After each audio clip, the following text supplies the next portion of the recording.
Live in Washington, D.C., Joe Morrissey with us. Joe, state senator, Petersburg, Democrat, live in our studios in Richmond. Hey, Joe, thanks for coming in and being with us today. John, it's my pleasure to be on your show this morning, and be safe up in Washington. Yes, well, I did smell the smoke when I came in. We're in Eastern Market, which is by the Capitol, which is okay. Nothing going on right here. All the action the other end of town, or the bad action, I should say. Joe, look, we got a lot to talk about today. The first thing I want to do is get into the businesses that were burned down and looted in Richmond downtown. Ledbury, which is a business I know the owners. I've shopped there many times. He came in, put his business downtown there in that district to help the revitalization. He got burned out. A lot of other businesses. Intolerable. What's the deal? All right. First of all, there's a great deal of damage in Richmond, particularly in Jackson Ward, second ward of our great city. Let me be clear and unequivocal about this. I condemn in the strongest possible way those people that are pillaging, burning, looting. I don't care what group they belong to. You can put whatever name or adjectives you want onto it. It is wrong. And let's be clear. That is a small sliver of the peaceful protesters that have every right to protest and are endeavoring to do so in a peaceful manner. So, how do you separate the two? Sure. Here's what you do. First of all, we've got to look at the response to the city that the city's had. It has been from the mayor down. They have flip-flopped. There has been no real sense of how are we going to deal with this. Things really went south Monday night when police fired upon innocent protesters, the people that were gathered. It was 7:30. Women and children were there. Moms and their kids were there. And there was a curfew at 8 o'clock, and the decision was made by the administration to tear gas them. What are you doing? All right. Now, we have learned things since Charlottesville. We have learned how to control crowds. You bring in dump trucks. You bring in garbage trucks. You control the pathway of people. The protests that are there, the police go up there. And the first thing they say is this: we're here to protect you.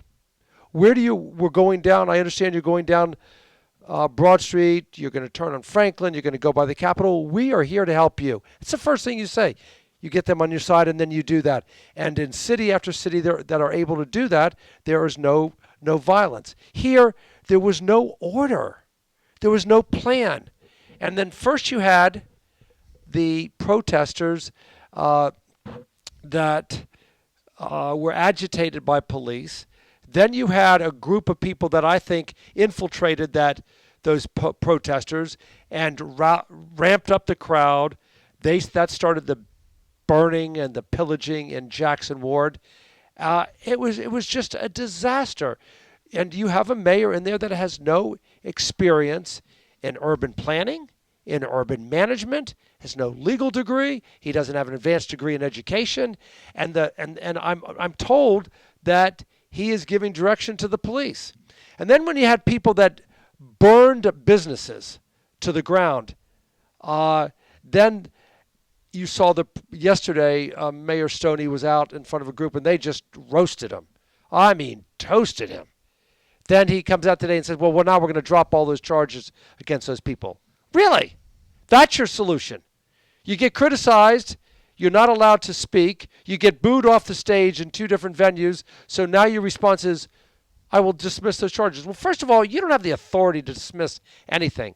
It's the prosecutor. And the prosecutor, you don't dismiss charges where people burn down buildings. One 3-year-old girl was hospitalized. So I am it's my city, John. I'm very, very upset at the way things have handled. They've gotten out of control. And we have a complete lack of preparedness. And I think we're going to get Kim Gray on shortly, who has been down actually in the war zone, knocking bricks out of people's hands, trying to there are pictures of her trying to douse flames, and she'll have an interesting perspective. Well, I endorsed you for mayor 4 years ago, and worked very hard for your election.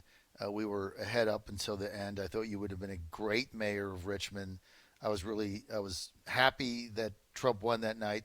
Sad that you lost to Levar Stony. But had you been mayor of Richmond right now, tell me what would be different. Sure. First of all, I would have realized right away that of a city of nearly 230,000, we should expect to have protests. First thing I'm going to do, I'm going to meet with those protesters and say, we're with you. You have every absolute right that's enshrined in the Constitution to organize, to gather, to protest. What can we do to help you? By that, I'm going to let them see that we are not going to try to stifle their protest. Then I'm going to say we're going to have you've got to get a permit. They're going to get that.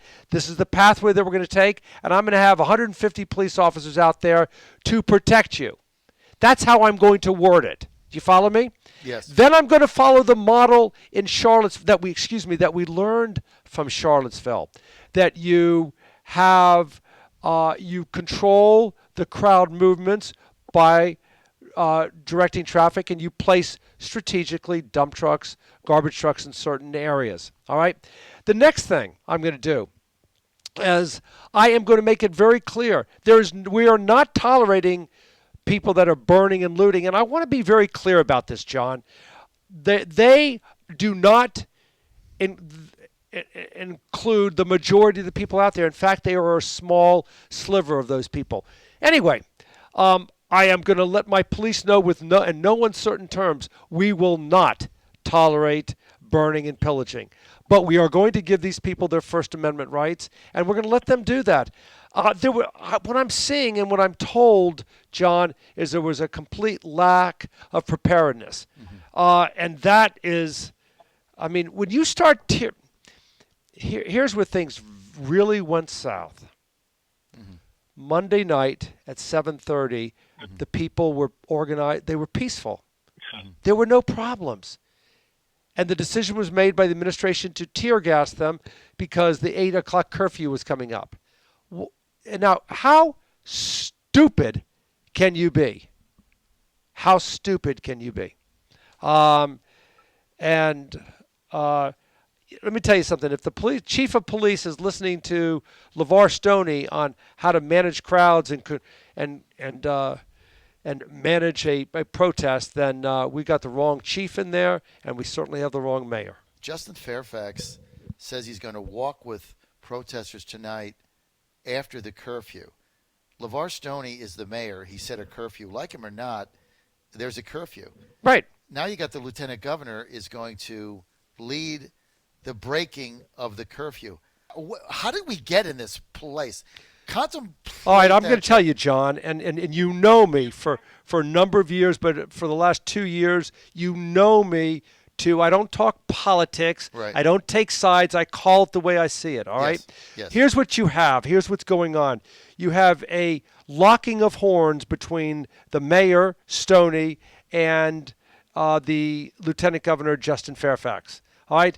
Justin Fairfax is rightfully upset that the machinations used to ramp up those false charges against him were orchestrated by Stony. So that's why they're clashing, okay? And now you have two political opponents that are going to clash over this curfew. I'll be very clear. If the mayor is the mayor, if he has set the curfew time at 8:30 or 8 o'clock or whatever it is, then that's what time it's set, okay? All right, that's what it's that simple. But he has put himself in an untenable position because he has flip-flopped back and forth, mm-hmm. and people don't know how to assess him. Mm-hmm. He is not a leader, mm-hmm. all right? And that's the problem. On the other hand, Justin Fairfax, who I think has done a magnificent job running the Senate, is trying to gather that, be the titular head. But I don't believe by disregarding a curfew is the correct way to go. Okay? Joe Morrissey with us, Fighting Joe Morrissey. We're trying to get his show back at noon. when he gets over his injury. I'm going to tell you about that in a minute. Kim Bray is also on the line. She'll be joining us momentarily. Candidate for mayor Richmond, which is a disaster right now. No leadership. Stony, a complete clown show. John Fredericks Radio Network. Back with Joe Morrissey, Fighting Joe, Democrat State Senator Petersburg. Joe, I told you not to jump off your roof the last time I was at your house, right? I didn't jump off. Don't jump off your roof. I didn't jump off. That's for babies. You dove off your roof. Thank you. I'm like, why are you 62 years old? You got 4 kids. Don't dive off your roof. It's insane. And you're like, Joe this, Joe that, banging your chest. So you dive off it over the weekend. You split your head open. You hit the shallow side. You almost died. You got to get scars all over the place. You got to get stitches. You almost cracked your skull open.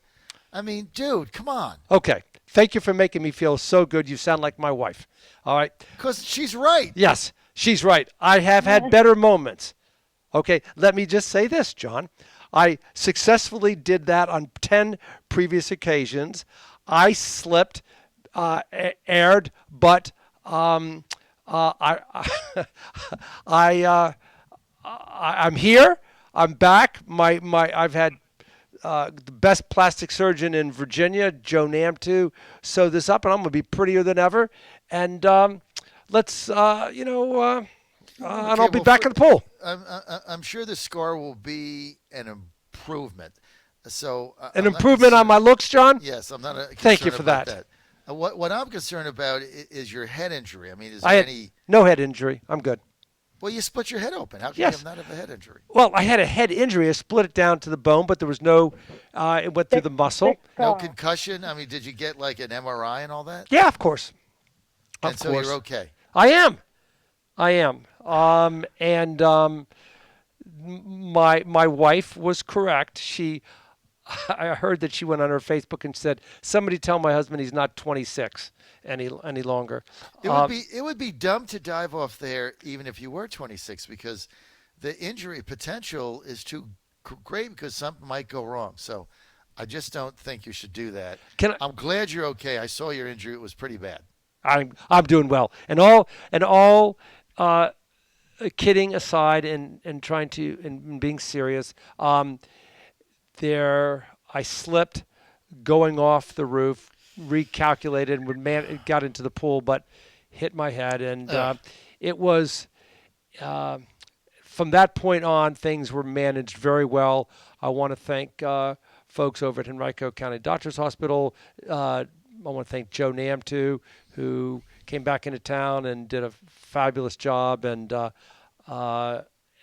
got to tell you, they gave me this pain medication. I don't feel any pain at all. I feel actually, I'm very serious about this. I am grateful that I had my guardian angel watching out for me once again. And I will agree. I've got 4 young kids. I can't ski as aggressively both water and snow that I used to because I've got to watch out. You got a responsibility to your family. Exactly. Those kids need a father, and I get the whole macho thing, rah rah. But I'm still do that with me. You got to take care of your children, and if they don't have a father, what the hell good is it, Joe? You're absolutely right. So I'm gonna still ski down moguls. I'm gonna still water ski as hard as I can, but I'm going to limit the diving into water where there is no shallow ends and there is no cement between roof and pool. How about that? All right, I'm for that. All right, good job. All right, let me ask you something before we get the Mayoral candidate Kim Bray involved. So I was on the air Monday and was talking to Kara, and one of the things I said about the George Floyd situation is here's the question to ask. Okay, I said I have 2 white boys, and I have never had a conversation with them about how to take precautions when being stopped by the cops, other than don't get stopped by the cops. The normal conversations you'd have. Don't do this, don't do that. But I've never had a conversation that said you have to take extra precautions because of your skin color. And I said, here's my question. Joe Morrissey, who's my best friend, has black boys. from Myrna, his African American wife. Does he have a different conversation with them as teenagers than I've had with my two boys, Jack 30, Joe, who you know, and Joe 16, who you know? Do you have a different conversation with them than I've had? That's my question. Well, here's the conversation that I've had, that I will have with my children, and my Myrna and I have talked about this also when they get older. With this whole, she's very concerned about this, where young men can be charged with assault, something that has occurred, earlier, and how to handle things. Let's take both of them. The children know to respect police. They also know that they are not to be taken advantage of. If we've talked about, they've seen people being arrested, and here's what we say to them. Although they are not driving now, when you're stopped by the police, if you are driving, you have your left hand on the wheel, the right hand on the wheel. Officer, what can I do for you? Let the police officers, it's the first thing you do. Whether you're white, brown, or yellow, or red, you put your hands on the wheel so the police officer walking up can see that, okay? And then when he's there, officer, I'm going to get my license. It's in the glove box. Then you do that, and you hand it to it. Officer, what's the problem? Now, at that point, you have done everything you can to show respect for the position, okay? Now, if at that point it starts going south, in other words, the police officer's behavior towards you is rude or churlish or antagonistic or hostile, here's what you do. Officer, I really don't want to speak to you anymore. I'm asking you to have your lieutenant come to the scene. You have every right to do that. You can say lieutenant or supervisor, but if you say lieutenant, then they know that you know what you're talking about. Do you follow me? Mm-hmm. Okay. That's how we're going to handle it. I'm glad that you brought up George Floyd's name, because I got to tell you, let's be clear. George Floyd was actually a very peaceful man. If you've read anything about he or his family, you know that he was a very peaceful individual. And I detest and condemn those people that are looting, that are committing violence, because you are destroying the legacy in the name of George Floyd. It is not what he would want to have happen. I agree with that. It sounds, and of course, these rioters and looters were taken away from his message. Exactly. So let's just get back to one thing. So there's protests, many of them legitimate. So sure. What is the change that is needed? All right. If I'm going forward from this point right now, okay, this point right now, and I'm the mayor of the city of Richmond, I want to know who are the leaders, and I'm going to go talk to them. I don't want, not in front of a crowd with a bullhorn, with the cameras there. I'm going to talk to them. What do you want? I am going to protect your constitution, U.S. and state constitutional right to assemble and to peacefully protest. Where do you want to do it? How do you do it? Now, here's the permit that you got to get. We're going to protect you. What else do you need? Okay, and then I'm going to make it clear that it is going to be a peaceful protest, but we are here to protect you. Now, I'm told from, among others, Kim Gray, who will be joining us shortly, that there were certain agitators infiltrating these peaceful groups. And I'm also told that the police have identified them. They're able to identify them. Those people have to be cut out like a cancer. They have no interest, none whatsoever, in protesting peacefully and protesting the horrific actions of the police officers in Minneapolis, Minnesota. They have every purpose, every goal, every objective to cause chaos, and I wouldn't tolerate it. All right, Joe Morrissey, I appreciate what you're saying, and certainly the lack of leadership in Richmond and at the governor's office and the lieutenant governor, all three of them has been a clown show. Well, let me just say about the lieutenant. It's been a clown show. John, I've been told that actually you said something about. I'm told that the lieutenant governor was there last night, and that, and unlike Stony, he was very much accepted by the crowd. He spoke calmly, peacefully, and he actually remained for a couple of hours there afterwards. But if anything, I am told that he was a peaceful, calming influence, which is exactly what is needed at this time. Well, let's see what happens as we go All forward, right. Joe. And thank you for that. I want to bring Councilwoman Kim Gray into the discussion.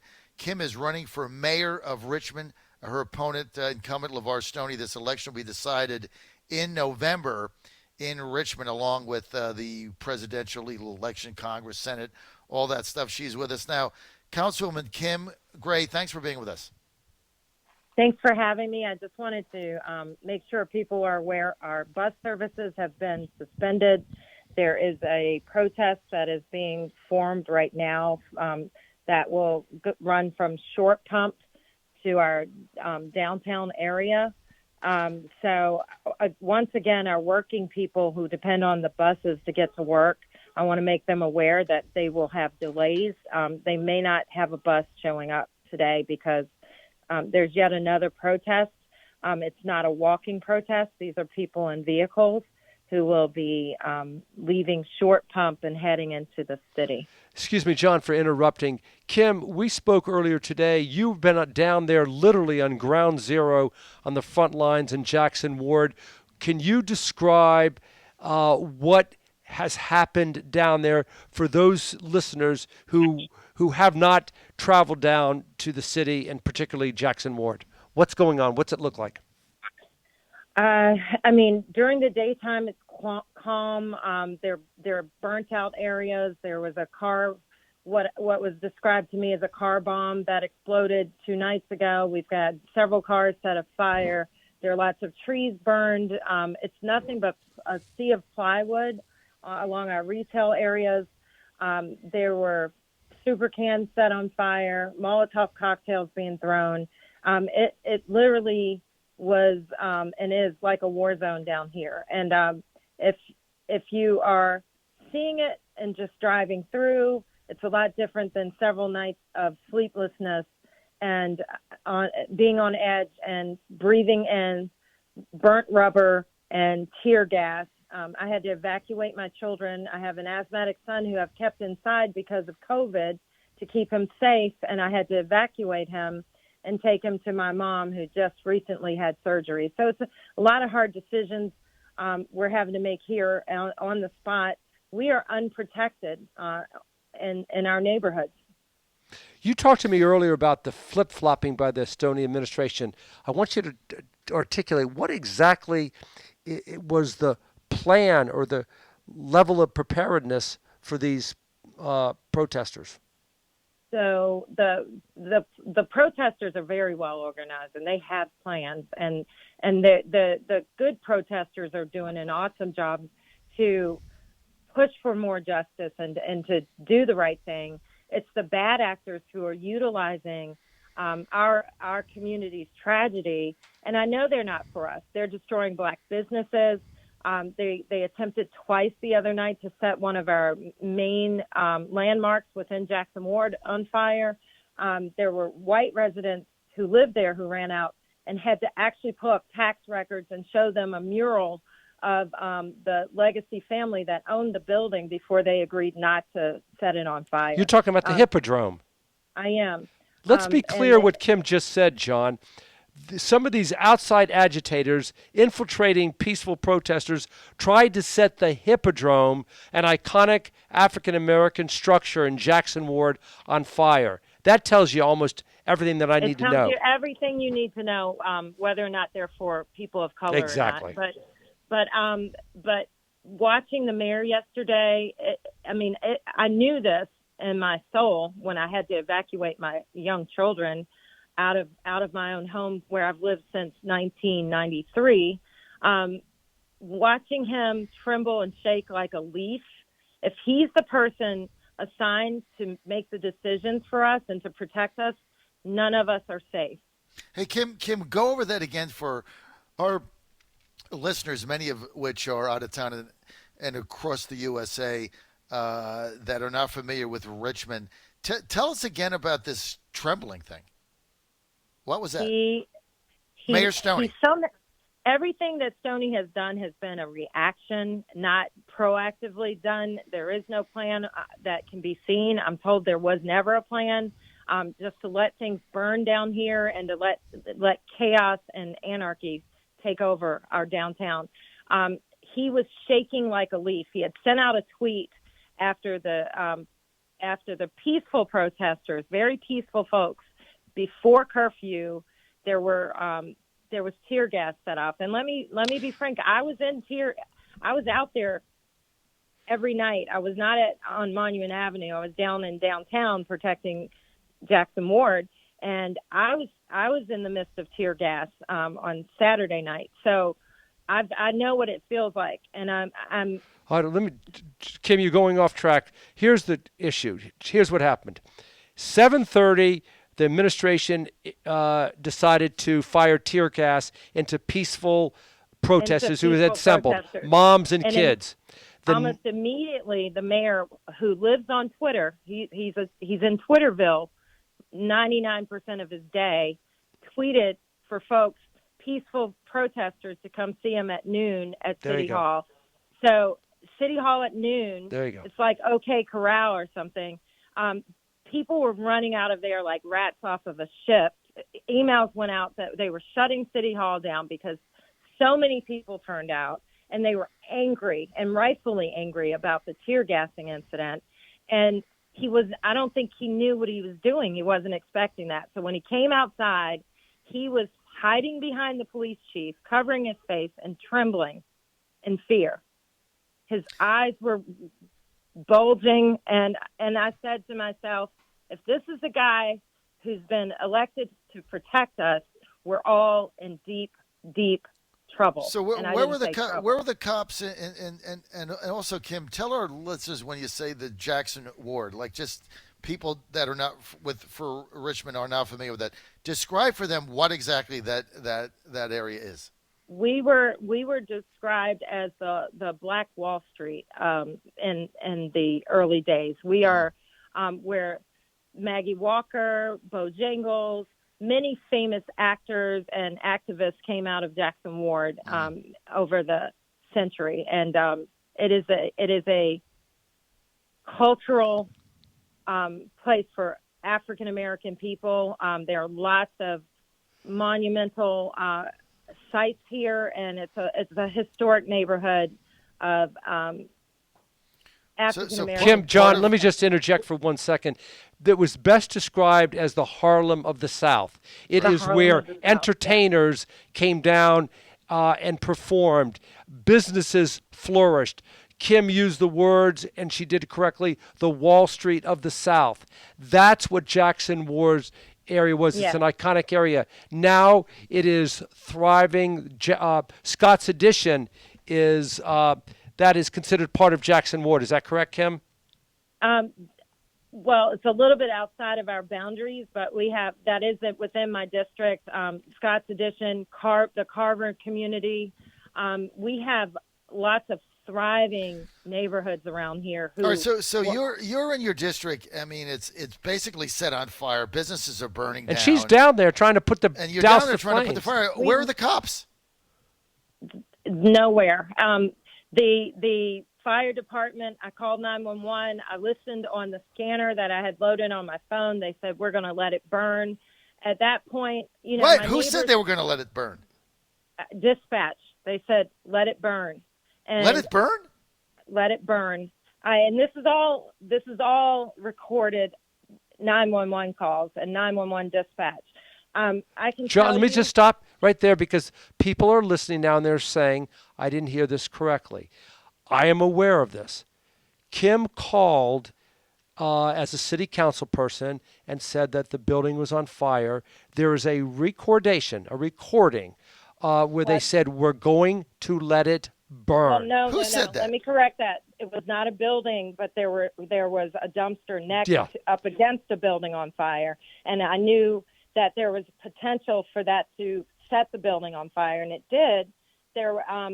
There was a police cruiser on fire that set a building adjacent on fire, and then another building caught. And in that adjacent building was a 3-year-old. Am I correct? That was the second night that this happened. That was the second night. We had fires. We've had fires every night. Every night. What is your response to these poor small business owners down there in your district, Kim Gray, and you're running for mayor? They've been locked down over the. And look, I know we're not on the same page here. The lockdown, the phony lockdown that has destroyed the economy. It's all about getting Trump out. The whole thing's a farce. But they've been locked down. They're going out of business. Then they're getting burned down. Then they can't get the fire trucks in. Then you got people saying, let their businesses burn. I mean, what is your response to those people that are just trying to make a living, Kim? Well, if I were in a third world country, and this is my analysis, we would expect not to have fire and police coverage. So you'd have a plan in place. Maybe your neighbors all have buckets and you have a water supply that I don't know, but we were unprepared. We had garden hoses and trying to fill buckets to put these fires out before they caught porches and other things. If you recall, we had a large stock of houses burned down in Carver in 2004 from a single cigarette butt that was thrown down at a construction site. So it's very serious. These houses are very old. We have little wooden porches. Most of the rooftops are attached. We are vulnerable to fire. Very unbelievable. John, I want you to get you on every day. I mean, I'm in Washington, D.C. I've been traveling the country to open America, and cities are burning down, and there's no police, there's no fire engines are blocked. I mean, this isn't even in the media. This is unbelievable. John, I want you to put things in proper perspective. Kim is down there with individuals, and citizens, are trying to put out these flames. Unbelievable. And garden hoses. Unbelievable. Yeah. There was no. I'm speechless. This is the second day in a row at 9 o'clock, at 10 o'clock, where I'm aghast at what people are telling me. It's unbelievable. Because the mayor reacts instead of having a proactive plan. I mean, you got people with fire hoses, Kim, out of their kitchen sink trying to put fires out. Yeah. I mean, that's like you might as well be in the middle of Bangladesh, for God's sake. This is Richmond, Virginia. This is one of the most iconic cities in America, and you can't put a fire out. We have been circling around, making sure nothing was popping off after one of my neighbors chased down some guys with Molotov cocktails and put out a fire in a super camp. WJ. Go ahead, Kim. I'm sorry. It's crazy. It was a crazy night. I haven't slept. I mean, imagine the helicopter so low that your windows are shaking. I thought the helicopter was going to land on my roof at one point. It's terrifying. Unbelievable. Kim, all right. Kim, what would you do different if you were the mayor today? And be specific, don't speak in generalities. What would you do to give the citizenry a feeling that they are being protected and that you care? Well, when we knew this was happening in 2017, after the tragedy that happened in Charlottesville, we prepared. We asked for our neighbors, our regional partners, to come in. We had every police force. We had tons of folks. We had ambulances on site. We had fire trucks. We brought in dump trucks. We made sure that things were orderly. And the protesters agreed and got permits. And they came in and they came to the areas that were designated. There were historic places that were warded off so they couldn't be damaged and mutilated. So I think there are ways to approach this. We've had lots of lessons learned since Charlottesville. Why wasn't this level of preparation followed? Why wasn't that protocol followed this time? I feel, and this is a feeling, that we are being used as Levar Stony's political collateral damage. He's using us to elevate his profile in the media. But how does he elevate his profile, Kim, when he goes in front of a crowd of 300 to 400 primarily African Americans who booed him off the stage and demanded his resignation? That surely could not be improving his profile. It's worked until now. He's been able to con people into becoming our mayor. He's been able to con people into believing he's competent, and it's worked up until now. So he had no reason to believe he wasn't going to be able to con those people This out is there. unbelievable. I am just, Kim, I'm so glad Joe got you on. I have got to get you on every day. We got to get you. Tell Joe, you got to get your show back at noon, man. We got a mayor's race here going on. This is unbelievable. This is nowhere in the media. What Kim Gray just said. It is no. You can't find this, Kim. It doesn't exist. What you have gone through, it is. I mean, flabbergasted. I mean, I own a thriving business there. It's unbelievable. Okay, let's get to your mayor's race. And Joe, weigh in here in a second. Kim, how many other people are in this race? I like to think it's just the two of us. There are other people who have signed on into the race, but they're not. They're not. So it's not like Hold on. It's not like 2016 where you had Joe and Levar Stony and you had 3 or 4 other viable people. This is a 2-person race, right? John? Actually 4 people. There are 4 people that to date will be on the ballot. There are 4 of us who will be on the ballot, which in general, the more people on the ballot, the stronger incumbency chances are.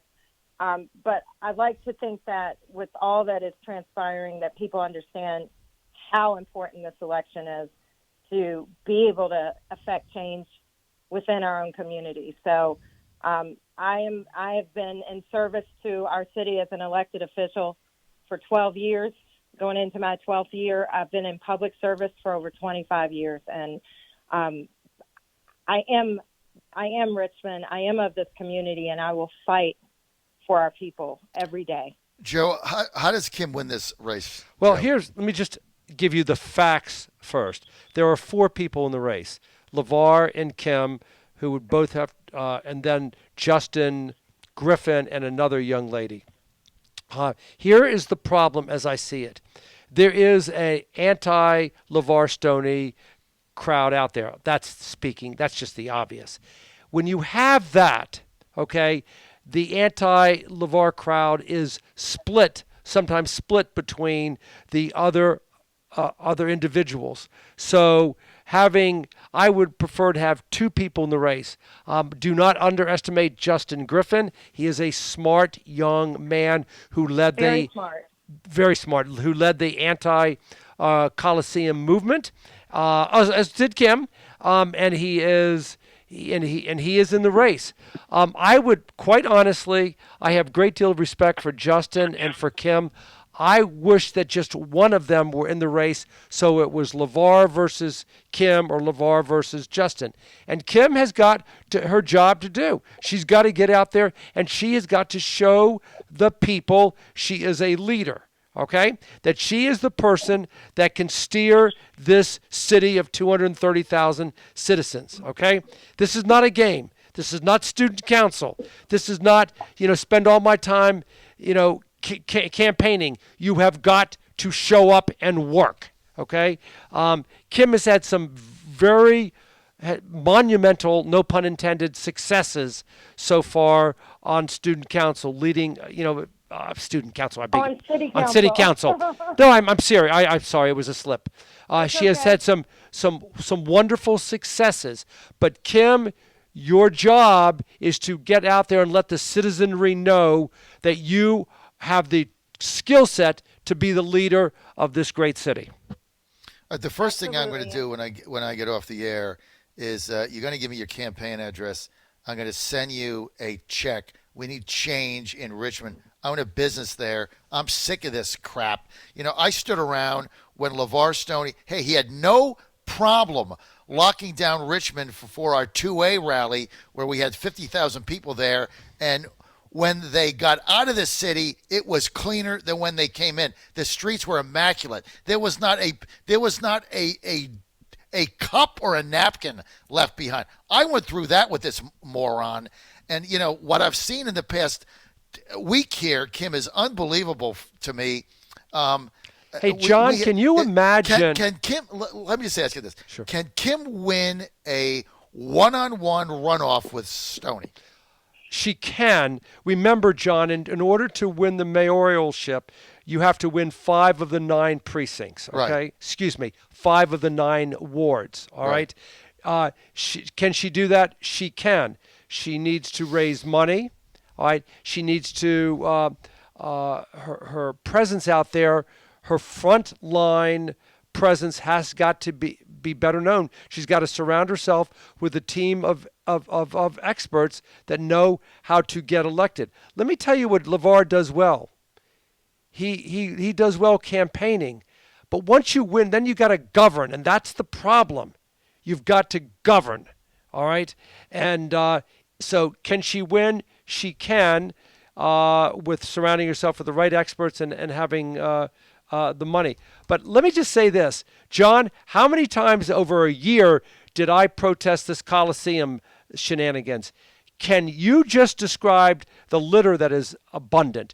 Can you imagine where we would be right now as a city if we had diverted $350 million to build that Coliseum? Can you imagine? Sick. For the guy's ego, so he could have something to run for governor on. This isn't about Richmond. He doesn't care if the damn city burns down. I mean, all he's interested in is what is his second step? How does he become governor? How can he destroy the lieutenant governor? All this nonsense that goes on there. Meantime, the city's burning. I mean, the story I just heard from Councilwoman Gray put chills up your spine. All right, I got to get out. Bannon's coming on. But, Kim, we got to have you back on a regular basis. I'm going to put this up on the internet. You have got to come back on. You've got to keep telling your story. And then after that, after I hang with you, then I'm going to call up Morrissey, who pissed me off because he almost cracked his skull. So I'm still mad at him over that. And then I'm going to call him up and I'm going to be like, you got to get your show back because that's how you help get the message out about what's going on in Richmond. So you got to get your show back and stop jumping off of roofs and get. I didn't jump off the roof. I dove off the roof. Whatever. Jumping is for sissies. Whatever. Get your show back. I would ever get your show back. Right. Noon, Morrissey, Power Hour. Thank God Joe has a thick skull. Thank God.